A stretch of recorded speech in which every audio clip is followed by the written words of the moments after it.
গত বছরের চেয়েও এবছর বাড়বে গরম। মার্চ থেকেই তাপপ্রবাহের সতর্কতা। আরো একবার আপনাদের জানিয়ে রাখি, দেশ জুড়ে তাপপ্রবাহের সতর্কতা জারি। গত বছরের চেয়েও এবছর বাড়বে আরো গরম এবং মার্চ থেকেই তাপপ্রবাহের এই সতর্কতা। বিশ্বজিৎ এই মুহূর্তে আমাদের সঙ্গে রয়েছেন। বিশ্বজিৎ, ঠিক কি আপডেট রয়েছে?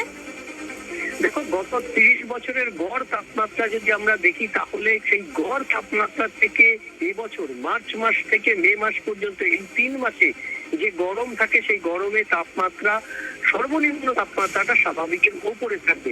সারা দেশে এই সর্বনিম্ন তাপমাত্রা এবছর স্বাভাবিকের উপরে থাকবে। স্বাভাবিক তাপমাত্রা মানে গত 30 বছরের যে গড় তাপমাত্রা, অর্থাৎ গত 30 বছরের যে গড় তাপমাত্রা, তার থেকে সর্বনিম্ন তাপমাত্রা সে বেশি থাকবে, এমনটাই পূর্বাভাস দিচ্ছে।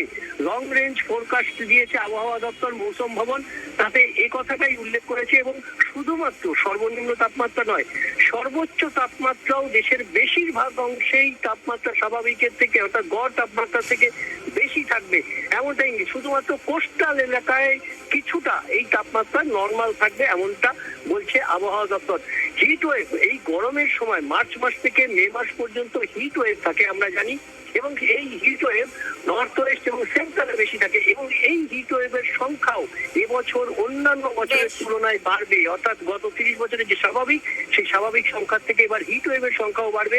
এবং আরো একটি বিষয় পূর্বাভাস দিয়েছে যে এই মার্চ মাসে ডব্লিউডি, অর্থাৎ ওয়েস্টার্ন ডিস্টারবেন্স বেশি থাকবে, তার ফলে পূবালি হাওয়ার সংঘাতে বৃষ্টি মার্চ মাসে বেশি হতে পারে, বজ্রবিদ্যুৎ সহ বৃষ্টির পরিমাণ বেশি হতে পারে অন্যান্য বছরের তুলনায়। তার মানে মার্চ মাসে যদি বৃষ্টি হয়, তাহলে এপ্রিল মে মাস দাবদাহে কাটতে পারে, এমনটা ইঙ্গিত আবহাওয়া দপ্তরের।